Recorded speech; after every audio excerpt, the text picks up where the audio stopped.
Y hay alguien que se habla, que hace rato está diciendo, hey, pero yo quiero ya hablar de Colombia, vamos rápido. Y es la señorita Melissa Martínez, a quien saludamos inmediatamente. Meli, con las muy buenas tardes ya para ti. Llegó, sí, llegó. Contra viento y marea, pero llegó, Meli, cuando estamos a 3 días del debut de la selección. ¿Cómo estás? Dios mío, estoy como, yo me imagino que es como un John Córdoba, más o menos así. Ando Córdoba, como en duda yo. Me ha cogido un golpe de gripa recientemente. Te escucho, Meli, soy como la única duda de este equipo, porque yo a ustedes los veo perfectos, yo a ustedes los veo intactos, listos para el debut, y yo estoy como aquí sentada en este banco, pero yo estoy convocada, así que de que llego, no se preocupen, compañeros. Y Lacu, por favor, no olvides nunca, bicampeona del fútbol colombiano, Melissa Martínez, buenas tardes. Mal y todo, pero aquí estoy. Bien, lo tengo muy presente, bicampeona, muy presente. Vamos a volver allí a algún lugar de Guadalajara, donde se encuentra la señorita Juliana Salazar Mesa nuevamente. Juli, renovando el saludo, cuéntanos cómo ha sido la jornada y cómo vendrá justamente el día de la selección, Juli. Estamos acá todavía en las inmediaciones de la Academia de Atlas, donde todavía la Selección Colombia se mantiene en su entrenamiento. Ellos aproximadamente en unos 50 minutos, porque casi todos los días han salido a la 1 de la tarde de este sector, hacen su entrenamiento, se toman su ducha, se organizan para llegar al hotel directamente a almorzar. Hoy se tiene previsto, Lacu, y estamos muy pendientes porque afortunadamente el clima ayudó, una caravana que va a partir de acá muy cerca de este sitio de entrenamiento hacia el hotel, como una especie de despedida de la gente, porque el equipo estará viajando mañana, así que creo que vamos a tener una caravana bastante concurrida hacia el Hotel de Colombia. Luego el equipo mañana a las 10:15 de la mañana va a tener su último entrenamiento acá en Guadalajara, y a las 6 de la tarde, hora acá de Guadalajara, se va a ir en avión, en ese vuelo charter, rumbo a Ciudad de México para ya realizar los entrenamientos en el Nido del Águila del equipo de América de México, y ya estar listo para lo que va a ser el debut el próximo miércoles. Afortunadamente, Lacu y compañeros, todos los jugadores gozando de salud. Estuvimos siempre muy pendientes de John Córdoba, de Lucumí también, que lo vimos ayer bajando del bus como cojeando, pero no, todo está con plena normalidad. Y ya a lo que se iba a dedicar el técnico Néstor Lorenzo entre ayer y hoy era trabajar básicamente ya la parte netamente del fútbol, ya la parte táctica. De hecho, ayer se hizo mucho trabajo de triangulaciones, de paredes, sumando tercer hombre, y eso va a ser muy importante también, porque Willer Dita nos decía que también han trabajado mucho la pelota quieta y la media distancia, que puede ser un recurso importante ante una selección como Uzbekistán. Bien, Juli, si hay una caravana es que hay mucho colombiano. Hay bastante. Mucho. No, Laco, es impresionante, no te imaginas las veces que hemos estado cerca del hotel de concentración y también en los alrededores, y hay algo que me ha parecido muy bonito y muy interesante y que solo uno lo siente y lo vive estando aquí. Muchos mexicanos han estado ahí en las afueras del hotel de concentración con la camiseta de Colombia. Qué bonito. No con la camiseta de México, la de Colombia, porque ellos dicen que es una de las selecciones que más les gustan, que ellos quieren mucho a los colombianos, y que fuera de eso están locos por Lucho Díaz, y también muchos buscando a James Rodríguez, pero sobre todo también mucha gente de Atlas con la camiseta y con la figurita del álbum de Camilo Vargas, porque es un ídolo absoluto. Lo de los 4 títulos que tiene Atlas, 3 ha sido partícipe Camilo Vargas, y además siendo gran protagonista. Un título que llegó después de 70 años y siendo uno de los arqueros que más penales atajó en una temporada, termina siendo muy significativo. Es un amor, Lacu, es un amor que tienen por Camilo Vargas que ni te lo puedes imaginar, y eso ha arrastrado mucha gente, obviamente, para que hoy Colombia se sienta como en casa aquí en Guadalajara. Yo estoy segura, Lacu, que frente a Congo en ese segundo partido, Colombia va a ser local. Bien, perfecto. Abro un paréntesis, les cuento a los 4, hace que 25 minutos les decía que Curazao está dando la sorpresa 1-1 contra Alemania. Bueno, ya va ganando la Die Mannschaft nuevamente 4-1. No, igual ya me dañó la polla, Lacu. Van 50 minutos. Ya. Ya, ese gol le dañó la polla a todos. Ya. Puede ser 8-1, pero ya paré de contar. Bueno. A todos. Oiga, pero yo sí le voy a decir algo. La gran tristeza. No, la gran tristeza mía es no haber atinado aún Miren, ya han debutado ¿cuántos grupos, compañeros? O sea, A, B, C, D.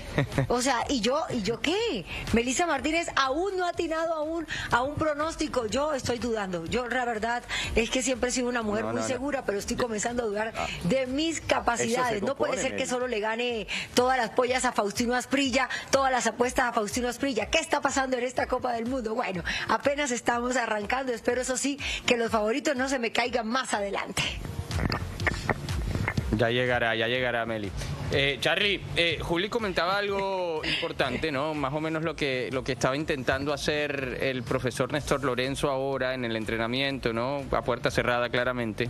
Sabemos a priori más o menos Uzbekistán cómo se va a parar, algo parecido a lo que hizo Jordania ante Colombia y algo parecido a lo que hizo la propia Uzbekistán ante Países Bajos en su último amistoso. ¿Qué ejercicios se hacen ahora? O sea, obviamente van a ser ofensivos, cómo resquebrajar un bloque realmente bastante fuerte, pero ¿qué tipo de ejercicios está haciendo la selección Colombia en el entrenamiento que se está llevando a cabo ahora? Bueno, aquí estamos viendo en imágenes lo que hace parte de la introducción al trabajo, que es casi la parte de calentamiento y esto ya pasó con el rondo. Cuando estaba la puerta abierta. Exacto, pero fue temprano. Ajá, sí, fue más temprano.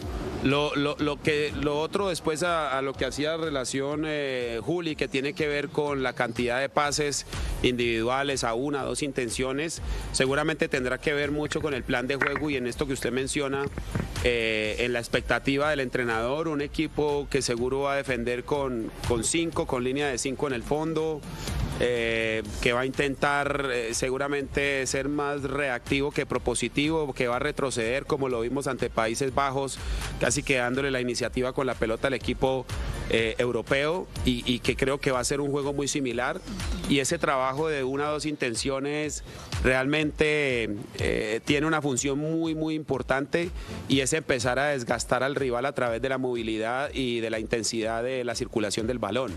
El hecho de no mantenerla tanto individualmente en los pies, que le dé tiempo y posibilidades al rival de ordenarse, de reagruparse, sino hacerla circular de un lado a otro, es lo que va a intentar hacer el equipo de Lorenzo para crear espacios, para ir generando un desgaste e ir construyendo la victoria de a poco, ¿no?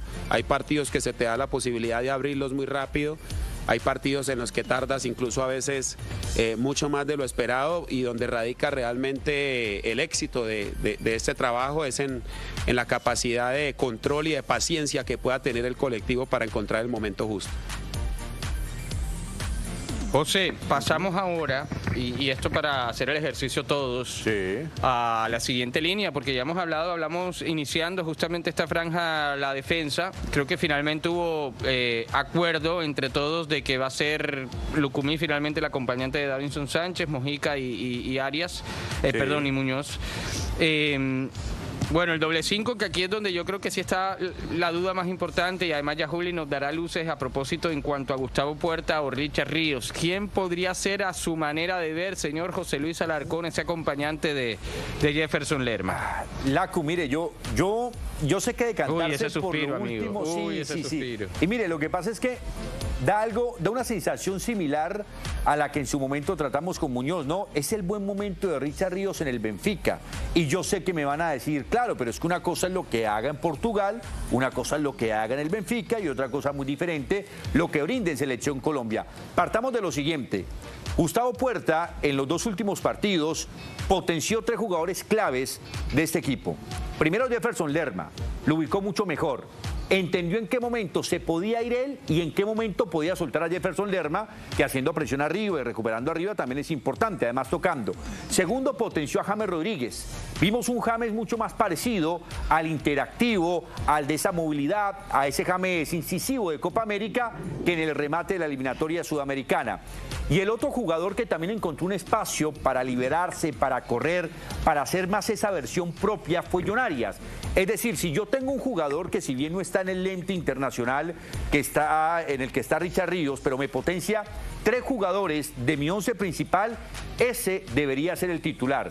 Todo hay que decirlo, una cosa es ser figura jugando contra Jordania y contra la sub-23 de Costa Rica, y otra muy diferente no poder serla si jugás ante Croacia, ante la selección de Francia. Pero creo que en el examen profundo el técnico Néstor Lorenzo ya entiende que Puerta no solamente le da la garantía de ese equilibrio en la mínima expresión, sino que también potencia individualidades que desde hace rato se habían extraviado en el 11 principal. Charly, voy con Meli primero, voy con Meli a propósito de este tema. Meli, ¿te pareció suficiente? No el nivel está claro, Puerta jugó mucho mejor que Richard Ríos ante Jordania, cuando incluso Richard luego entró. Pero la pregunta es, amiga mía, ¿te parece suficiente esa demostración de un partido para quitarle el puesto a Richard o no? ¿A quién pondría Melissa Martínez DT? Es que son los partidos, sí. Sí, yo le doy la posibilidad a Gustavo Puerta, pero me voy a mantener en una posición. No se les haga para nada extraño que sea Richard Ríos el titular, porque es que Néstor Lorenzo, si bien tenía los partidos para probar en donde tenía dudas, puede estar convencido de una cosa distinta a la que nosotros vimos. Ahora, si hablamos un poco de la calidad de los rivales a los que le tocó a Richard, o sea, que le tocó a Gustavo Puerta salir a probarse en esta selección Colombia. Y digo probarse, es habitual en las convocatorias de Néstor Lorenzo, pero ya como titular, como inicialista, demostrar esa calidad y ese liderazgo que yo sé que tiene. Tiene ímpetu, tiene un recorrido interesante a su corta edad ya en Europa, en Inglaterra, Alemania y España, y un ascenso apenas hace un par de días, que debe ser un premio magnífico para unos jugadores. Con Carlos Valdés siempre hemos debatido mucho sobre la importancia de esos momentos icónicos en un club, vivirlos, y eso lo acaba de vivir Gustavo Puerta. Ahora, me preguntas que si es suficiente, pues también fue suficiente para que otros jugadores, por ejemplo Angulo, no sé si Mosquera, que tuvieron partidos ante rivales que no eran tan contundentes, infortunadamente en esos partidos tenían que romperla, tenían que brillar muchísimo y tapándoles dio. Por ejemplo, Kevin Mier tuvo la posibilidad de ser arquero titular de la selección Colombia en unos partidos en donde nosotros creíamos que podía brillar mucho más el buen portero ex Atlético Nacional en el fútbol mexicano, y no le dio. Esos son los partidos, esas son las coyunturas, y en esos instantes es donde infortunadamente unos pierden las posibilidades de seguir contando en el esquema de Lorenzo, y otros se ganan ese espacio, y Gustavo Puertas lo ha hecho bien en los partidos en los que Lorenzo consideró que podía utilizarlo. Es que está tumbando la puerta, realmente. Está tumbando la puerta Gustavo Puerta. Ahora bien, Charly, quiero que también obviamente te manifiestes a propósito de a quién pondrías tú, pero te voy a plantear este tema para mirar el vaso medio lleno, si se quiere, en cuanto a Richard, que evidentemente de la Copa América con la selección quizá no ha alcanzado ese techo, o ese por lo menos ha sido su techo. Ha tenido mejores partidos que otros después de ese ciclo, pero no ha logrado mantener ese nivel. Pero aquí radica el punto que te quiero tocar, y para que nos desluces a propósito de cómo el jugador se enfoca dependiendo del formato del campeonato. En los últimos 2 años, quizá los mejores rendimientos de Richard Ríos los vimos en aquella Copa América en la que llegamos a la final, y el año pasado en el Mundial de Clubes con Palmeiras, que luego le permitió dar el salto a Europa. Entonces, diciendo esto, te consulto. El jugador se enfoca de manera distinta teniendo en cuenta el formato del campeonato, que de pronto en este tipo de torneos de 6, 7, 8 partidos, pero con una concentración larga antes, se prepara de una manera distinta, se concentra de una manera distinta, contrario a lo que puede ser una doble fecha de eliminatoria, o contrario a lo que puede ser un formato liga, donde a lo largo de la semana hay tiempo, algún día libre, 2 días libres, para que el jugador se disperse. ¿Crees que esa manera de enfocarse teniendo en cuenta el torneo le puede servir a Richard, y a juzgar por los últimos 2 torneos de este formato que jugó en los últimos 2 años? No, y voy a tratar de explicarlo precisamente desde incluso la voz interior de uno como futbolista, lo que uno piensa. Y con Richard Ríos creo que nos pasa algo muy similar a lo que pasaba con Mateus Uribe. Mateus Uribe cumplía una función muy parecida a la de Richard hoy, y es convertirse en un hombre de marca cuando el equipo no tiene la pelota, convertirse en un hombre que cierre espacios cuando el equipo está retrocediendo, convertirse en un hombre que tenga que ser el volante corrector a veces de los espacios que dejan los compañeros o hacer coberturas. Y cuando se tiene la pelota, todo lo contrario, ¿no? Crear espacios, jugar cerca del volante, en este caso James Rodríguez o John Arias, llegar al borde de área para remate. Digamos que eso a rango general son las tareas o los roles más o menos que le encomienda el entrenador. Y hablo de Mateus Uribe porque son casi las mismas tareas y los mismos roles que se le encomiendan a Richard Ríos. Como jugador uno siempre quiere jugar bien. Yo creo que uno, por más de que esto se dice que uno escoge partidos y todo, es cierto que hay partidos que te motivan más que otros, pero en el general el futbolista siempre quiere jugar bien, siempre quiere ser estrella, siempre quiere ser figura. Lo que pasa es que hay circunstancias que te favorecen o circunstancias que te desfavorecen. ¿Y a qué quiero llegar con este punto? Y es que en el partido tú tienes las tareas que te encomienda el entrenador, ¿cierto? Esto que te acabo de decir. Cuando no tengamos la pelota, entonces tienes que jugar cerca del Lerma, tienes que, si Muñoz se fue al ataque, entonces tienes tú que hacer un poco la cobertura de Muñoz para que no nos progresen por el lado derecho. Si tenemos la pelota, entonces tienes que estar cerca de James Rodríguez para poder conectar con James y activarlo en el juego. Si la pelota está en banda y va a venir el centro, tienes que estar a borde de área para entrar como un atacante más.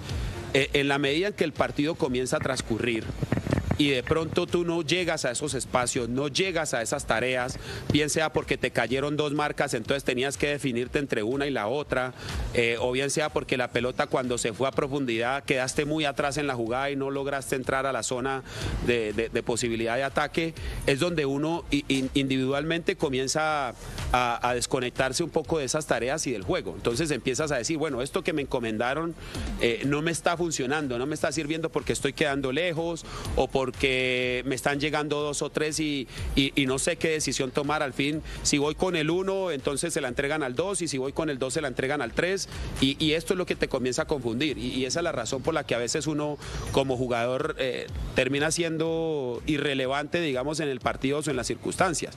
Entonces me parece que al final hablamos de una responsabilidad compartida. Es cierto que la voluntad siempre del futbolista tendría que compensarse, al menos corriendo, al menos entregándose, pero hay situaciones que realmente creo que se salen del futbolista en absoluto y tienen que ver con el trabajo colectivo, con que a veces las tareas encomendadas son difíciles de cumplir al pie de la letra, y por eso a veces pasan estos partidos tan planos para un futbolista que suele debatirse entre esos picos, ¿no? O juega muy bien y es figura, o realmente tiene actuaciones muy pobres y ni siquiera determinantes para el equipo.